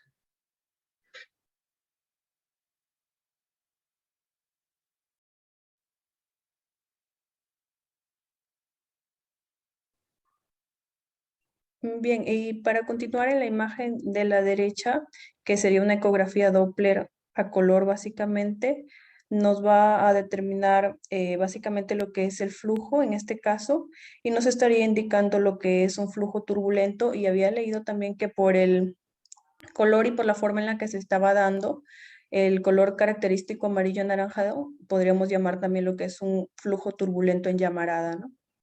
Una más, por favor. Lo que pasa es de que ahí nos podemos orientar un poco por el flujo y por lo que está regresando flujo de sangre de la aorta hacia el ventrículo. Pero sacar gradientes a nivel de, o sea, sacar gradientes en una ecotransesofágica se puede, pero no es lo más indicado. ¿Por qué? Porque tú para sacar un gradiente de una válvula o de un vaso o de una cavidad, tu haz de tu cursor, del Doppler, tiene que estar lo más paralelo al flujo de sangre. Porque si no estás paralelo vas a tener valores equivocados, más bajos o más altos, mayormente más bajos. Entonces, por eso es que los flujos se suelen tomar con la transtorácica.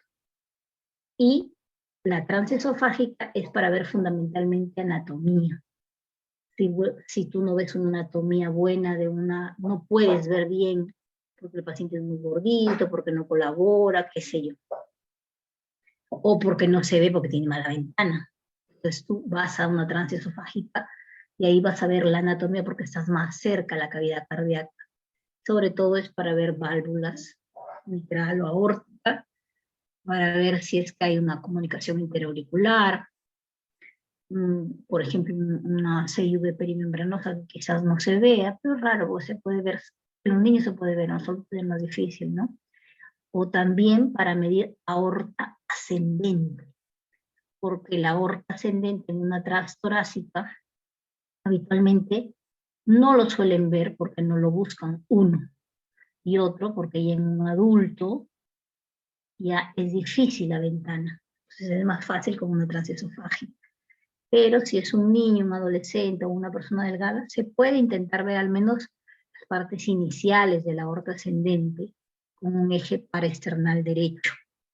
Sin embargo, a veces, como les digo, no se suele ver porque no se está acostumbrado el cardiólogo de adultos a hacer eso.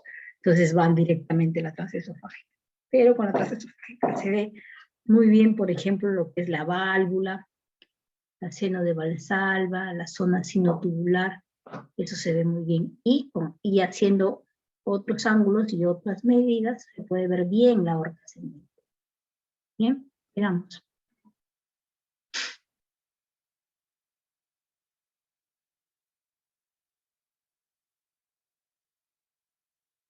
Ya. Un poco para recordar sobre la resonancia magnética, hay que recordar que la resonancia magnética va a ser, lo que va a graficar va a ser un mapa de la distribución de agua de nuestro organismo. Y cómo va a identificar la distribución del agua que va, del organismo mediante la densidad de los protones, ¿no? Que esto es que se va a basar en una propiedad que van a poseer los núcleos de hidrógeno de absorber energía electromagnética cuando van a estar sometidos a un campo magnético intenso, ¿no? Que en este caso sería la del imán, ¿no? Que va a tener la resonancia magnética, ¿no? Y después, por ejemplo, y cómo va a suceder la formación de la imagen, ¿no? Y explicando un poco de eso, ¿no? Que, por ejemplo, los protones dentro de los tejidos, o sea, cuando ya se introduce, digamos, la silla del paciente dentro del equipo de la resonancia, los protones dentro de los tejidos van a girar en forma, mencionan la literatura dentro de SPIN, para producir campos magnéticos pequeños que van a estar alineados al azar, ¿no? Y esto van a estar rodeados con el gran campo magnético que va a tener el imán, el dispositivo de la resonancia magnética, ¿no? Y estos ejes magnéticos, tanto del dispositivo como la de los que ha provocado los protones dentro de los organismos, se van a alinear en el mismo eje, ¿no? Que el campo magnético, ¿no? Y luego esto se le va a aplicar lo que va a ser un pulso de radiofrecuencia que va a determinar que los ejes de varios protones que queden como que alineados, pero momentáneamente, ¿no? Pero alineados van a estar contra un campo de estado de alta energía, ¿no? Y después acá va a venir un término que va a ser tanto la T1 y la T2, que lo voy a explicar luego, que va a ser de que cuando les mencioné que estos protones se van a quedar momentáneamente alineados, ¿no? Contra un campo de energía que van a estar en un alto estado de energía, ¿no? Y después de esto va a haber como que un pulso de energía, algo así, ¿no? Y estos protones se van a relajar, ¿no? Y va a reanudar y van a quedar en su posición normal del campo magnético, ¿no? Y después van a liberar energía, ¿no? Y esta energía que liberas es la que se va a producir cuando los protones van a alinearse, ¿no? Por ejemplo, la primera alineación de esos protones, que es cuando digamos, si vuelven a su posición, es la que se va a producir, por ejemplo, en T1, ¿no?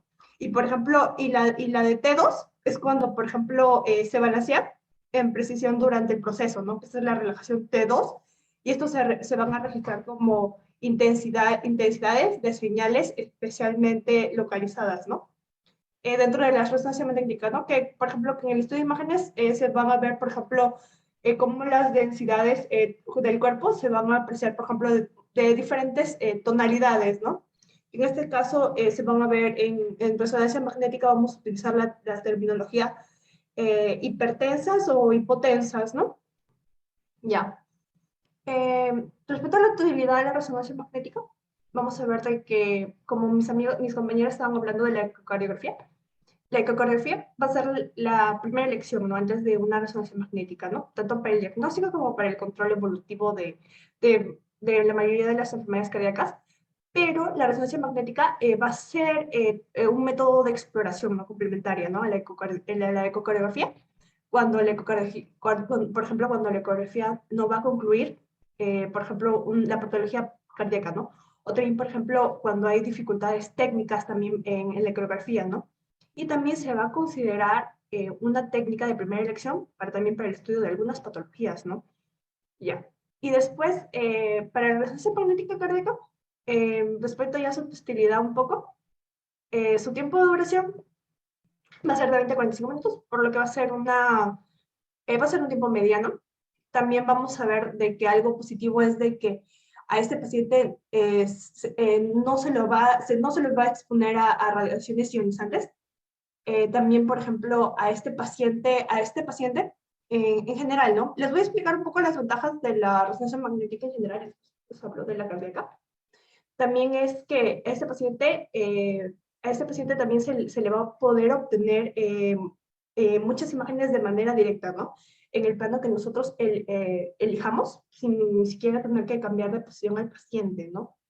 Y también, por ejemplo, de la resonancia magnética en general, sin ser cardíaca, es una técnica no invasiva que, por ejemplo, y también para tanto cardíaca, ¿no? Que nos puede ayudar, por ejemplo, a no utilizar agentes de contraste para, por ejemplo, para poder visualizar, por ejemplo, vasos en la resonancia magnética no necesario.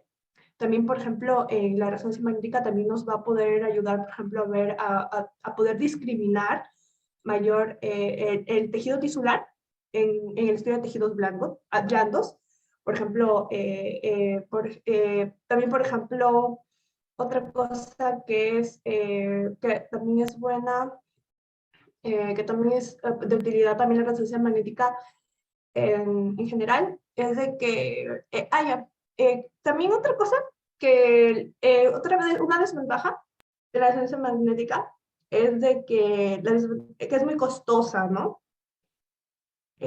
Y también que, por ejemplo, no todos los pacientes pueden acceder a eso, ¿no? Por ejemplo, hay pacientes que van a tener dispositivos que no pueden acceder a una resonancia magnética, ¿no? Ya. Y ahora vamos a hablar un poco de la resonancia magnética cardíaca. Lo que nos va a permitir la resonancia magnética cardíaca va a ser la cuantificación de la función cardíaca. También nos va a poder ver la exploración anatómica del corazón. Por ejemplo, nos va a poder observar, por ejemplo, vasos. También, por ejemplo, podemos observar estructuras del corazón específicas también. También, por ejemplo, valorar la perfusión también podemos valorar la viabilidad miocárdica, por ejemplo, en pacientes que tienen, por ejemplo, antecedentes de cardiopatías isquémicas también. También, por ejemplo, nos va a ayudar, por ejemplo, también para evaluar, por ejemplo, la enfermedad valvular. También, por ejemplo, pericarditis constrictivas nos va a ayudar también para poder evaluar masas cardíacas, para poder evaluar cardiopatías congénitas, tanto pre como postquirúrgicas, y también para poder evaluar vascularizaciones coronarias, ¿no? Ya. Siguiente, por favor.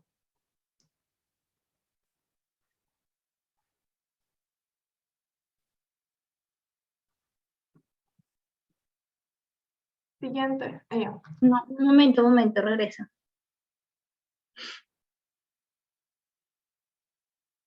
Ya. Tú has dicho que las imágenes en realidad se pueden ver hipodensas o hiperdensas, dependiendo de cómo es el tejido, ¿no? Y cómo tú lo estás viendo, en qué tipo de contraste, ¿no? Porque habitualmente hay fases, ¿no? Hay las fases en sangre negra, sangre blanca, y esos son mecanismos físicos, ¿no? No vamos a entrar acá a grandes detalles porque eso ya son cosas ya más sofisticadas que va encima de los objetivos de acá del curso. Sin embargo, la resonancia magnética cardíaca no tiene la misma resolución para los vasos, por ejemplo, que la tomografía. Mayor resolución y tú quieres ver más nitidez de los vasos en la tomografía, pero la tomografía, el problema es que te irradia demasiado. Y en la resonancia magnética no es así, es una de las ventajas, ¿no? Que no lleva radiación ionizante, pero sí utiliza contraste. Más aún si tú vas a hacer vasos o vas a hacer función cardíaca. De todas maneras utiliza contraste. Claro que es diferente al contraste de la tomografía, pero con la ventaja de la no radiación, ¿no? La desventaja es de que estos pacientes pues tienen que colaborar, porque muchos son mínimo 40 minutos, 1 hora de estar en el resonador, y teniendo periodos de apnea, ¿no? Porque tú tienes que decir al paciente, tome aire, no respire, por lo menos unos minutos para poder tomar las sesiones de secuencia de los cortes. Son cortes gatillados quiere decir sincronizados al electrocardiograma. Si el paciente tiene una FA, no se puede gatillar y la imagen sale mal resolución. Si el paciente no colabora con la apnea, también sale mal resolución. Entonces son muchas cosas que pueden implicar la calidad de la resonancia magnética. El paciente se cansa, no colabora, tiene una taquicardia, tiene una FA, tiene un dispositivo antiguo que no es compatible con el imán del resonador, no puede entrar. Son varias cosas que tienes que tener en cuenta. Aparte de la claustrofobia, ¿no? Y los niños, obviamente. Los niños no te van a hacer ni caso cuando tú le digas tome aire, no tome aire, menos aún un lactante o recién nacido. Entonces ahí se tiene que hacer los cortes mucho más finos, más rápido, y tratar de reconstruir con lo que tengas, ¿no? Es un poco la habilidad del radiólogo o del cardiólogo que lo hace. A diferencia de la tomografía, que sí te irradia, pero que las tomas se hacen en 2-3 minutos o 5 minutos y ya está, el paciente está fuera. Entonces el paciente tiene menos claustrofobia, menos tiempo de estar ahí, es más rápido, pero con las desventajas que les estoy diciendo, ¿no?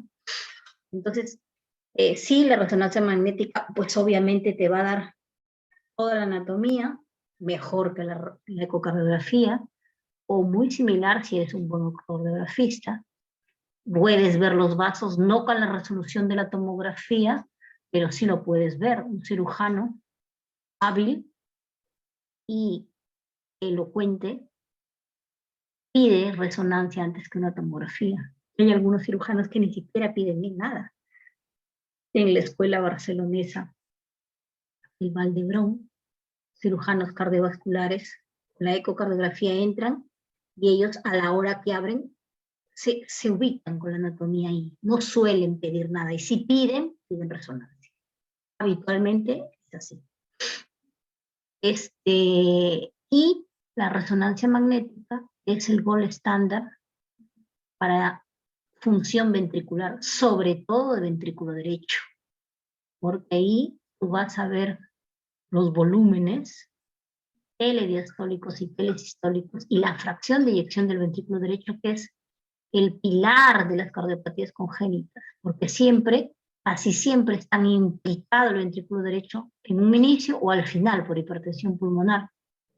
Entonces, hay muchas patologías, por ejemplo, como la tetralogía de Fallot, y una de las indicaciones por ejemplo, de un QRS ancho con bloqueo de rama izquierda, para indicaciones quirúrgicas, ¿no? En tiempo. Y otro, los aumentos de volúmenes telediastólicos y telesistólicos y fracción de eyección disminuida del ventrículo derecho. Entonces, por eso se pide la resonancia en ellos, ¿no? Diámetros, volúmenes, fracción de eyección y algunas otras patologías más, pero ese es un ejemplo, ¿no? Entonces, aparte de la función de la viabilidad miocárdica del ventrículo izquierdo que se tiene en un adulto, la exploración anatómica y la funcionalidad y los volúmenes del ventrículo derecho es fundamental en la cardiología pediátrica o en las cardiopatías congénitas del adulto, la resonancia, con las implicancias que les he dicho. ¿Ya? Sigamos. Ya, siguiente, por favor. Ya, para poder ver primero la resonancia magnética, esta va a ser una vista del aorta ascendente. Me pareció ver un poco, ver un repaso de tanto de cómo se puede ver los tejidos, o bueno, en este caso, los tejidos, claro, de una resonancia, ¿no? En este caso, hipointensos sería un color negro, e hipertenso sería como se vería color blanco, ¿no? El agua se vería hipointenso, hipertenso, el hueso se vería en ambas, tanto en imagen T1 como en T2, por ejemplo, muy hipointenso, que sería color blanco, por lo que podemos ver acá, por ejemplo, acá se pueden ver las costillas, se pueden ver, por ejemplo, muy blancas. También, por ejemplo, los músculos, que los músculos se pueden ver, por acá mencionan ya gris intermedio. La grasa se ve, por ejemplo, hiperintensa, que sería color blanco, como les mencioné. Los ligamentos y los tendones se verían hipointensos, que sería color negro. Y la sangre se vería hiperintensa, que sería color blanco, ¿no? Ya, acá también pegué una imagen de la vista torácica lateral izquierda, de una imagen del tórax lateral izquierdo. Y, por ejemplo, acá, y también para compararlo con la imagen de la resonancia magnética un poco, y para poder ubicarnos anatómicamente, ¿no?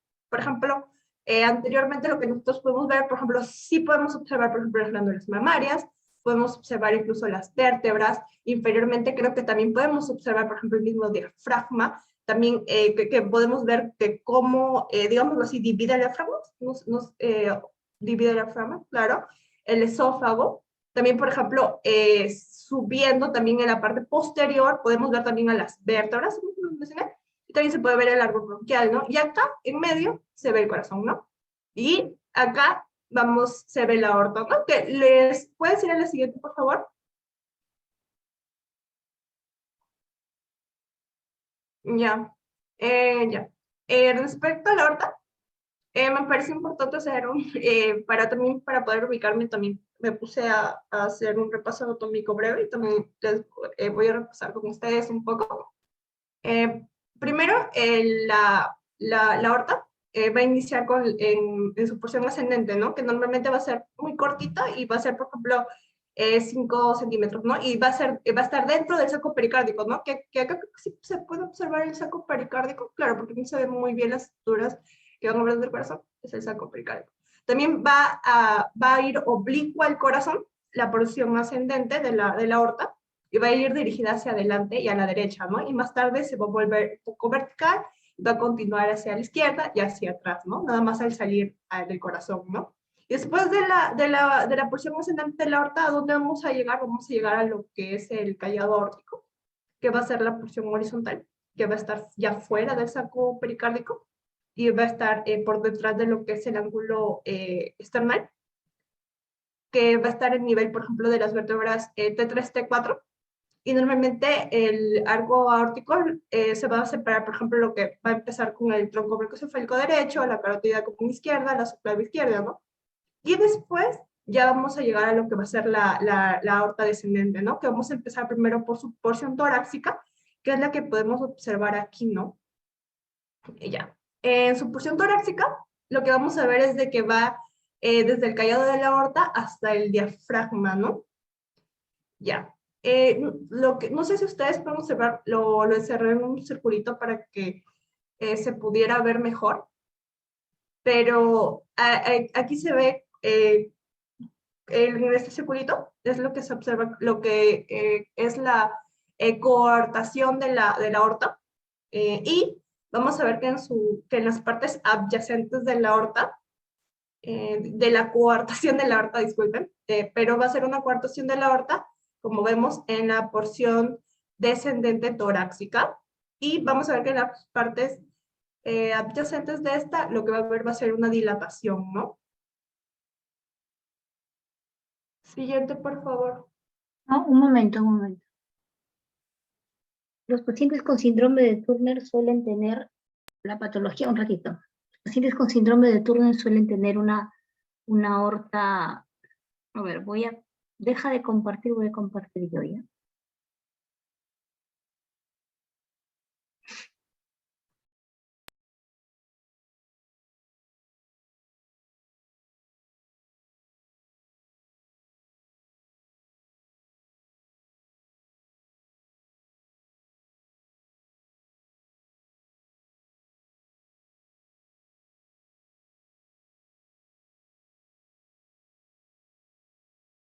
Ya, los pacientes con síndrome de Turner pueden tener un amplio espectro de lo que es la valvulopatía aórtica y toda su variedad de cosas, ¿no? Coartaciones, hipoplasias de arco y lo demás. Entonces, posiblemente esta paciente, lo que tú ves aquí, sea una coartación de aorta reparada ya, posiblemente. O posiblemente esté sin reparar, pero acá hay alguna constricción que parece que ha sido reparada. Eso ya tendríamos que verlo con la historia clínica. Este es el callado aórtico, que es relativamente pequeño en relación a la aorta descendente.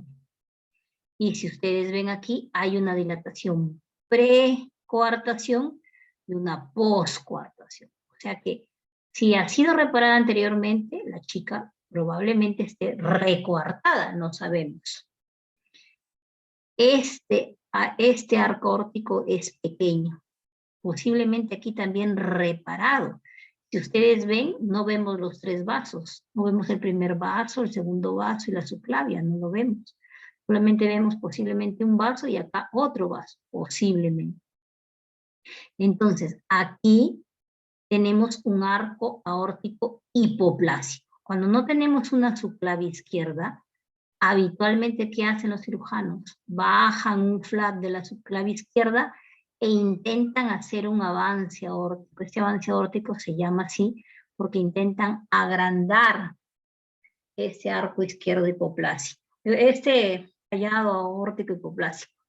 Puede ser que esta señorita, bueno, no es la misma mujer, esta sonotomografía no es la misma de la paciente, ¿no? Yo he hecho esto para que ustedes lo vean en exagerado. Pero probablemente aquí tenga un arco izquierdo hipoplásico reparado y que sigue hipoplásico porque este es pequeño en relación a la aorta descendente. Una coartación de aorta también reparada. Tendríamos que saber cómo es el gradiente aquí, para ver el gradiente de la coartación, cómo es el gradiente aquí. Y aquí lo que vemos, esta gran masa enorme, es la aorta ascendente. La aorta ascendente tiene que tener el mismo diámetro, la aorta ascendente, que la descendente. Y esto es abismalmente diferente. En los pacientes con síndrome de Turner, aparte que pueden tener arcos izquierdos hipoplásicos, coartaciones de aorta, lo que más predomina es la dilatación de la aorta ascendente, sobre todo en las etapas de crecimiento, adolescencia o en etapas infantiles de crecimiento rápido. Este crecimiento debe ser seguido de forma muy continua y muy estrecha por parte del cardiólogo. Estas patologías de dilatación de aorta ascendente son características del síndrome de Turner, síndrome de Marfan y todas las colágenopatías. Cuando nosotros tenemos en estos pacientes que les he mostrado, en ese grupo de pacientes, aortas ascendentes por encima de 50 milímetros, o sea, 5 centímetros, tiene que ser operado así la paciente esté absolutamente asintomática. ¿Por qué? Porque tiene una alta probabilidad de ruptura de aorta ascendente. Porque las pacientes con aortas ascendentes y síndrome de Turner hacen una degeneración hidroquística de la capa íntima de la aorta ascendente, por los cuales se dilatan y se rompen. Esa es la principal causa de mortalidad, independiente de que tenga aorta bicúspide, independiente de que tenga coartación de aorta, independiente de que tenga arco izquierdo hipoplásico o que haya tenido alguna interrupción del arco o algo. Puede ser que no tenga ni siquiera aorta bicúspide, pero se dilata la aorta ascendente. Por lo tanto, siempre en una paciente con Turner, con Marfan, con otras colagenopatías, hay que vigilar la aorta ascendente. Más aún si te dicen que tienen dolor torácico. Eso es una de las primeras cosas. Entonces, a estos pacientes hay que pedirle resonancias anuales para no irradiarlos, y si vemos que la velocidad de crecimiento es alta o que está muy cerca de los 5 centímetros o 50 milímetros, resonancias magnéticas cada 6 meses. En el caso de esta paciente, pues no sé cuánto mide, pero obviamente está enorme. Si mide más de 50 o 50, ya se tendría que plantear recambio de la aorta ascendente. Con un tubo de Davis se llama. Le ponen un tubo para, si tiene una válvula aórtica todavía normal o todavía funcionante, solamente se recambia la aorta ascendente. Y si tiene una válvula ya degenerada, como esta, no sabemos cuánto es el gradiente, se cambia la válvula también. Válvula de aorta ascendente con reimplantación de coronarias. Esto es difícil de entender para los padres, porque muchos dicen, no, mi hija no tiene nada, y al final estos pacientes llegan a la emergencia, pues obviamente chocados, rotos o muertos. Y si no se llegan muertos, pues posiblemente lleguen a morir al hospital, porque esta es una cirugía que tiene que ser rápida, porque obviamente el paciente se desangra, no hay circulación al flujo al cerebro y la mortalidad es altísima. Tendrías que tener muchísima suerte para tener todo el equipo quirúrgico ahí, todos los implementos, pero eso es casi histórico y anecdótico. Por eso es que a estos pacientes se les tiene que seguir muy estrechamente. A ver, ¿qué más falta? Les falta el electro, ¿no? Sí, doctora. Ya, el electro lo vamos a dejar para mañana a las 4 tenemos, ¿no es cierto? Sí, mañana a las 4 en punto. Ya, el electro lo vamos a dejar para las 4, vamos a estar pensando frescos para ver el electro, además que ya yo les haré un repaso de todo lo que hemos hecho del síndrome de Turner.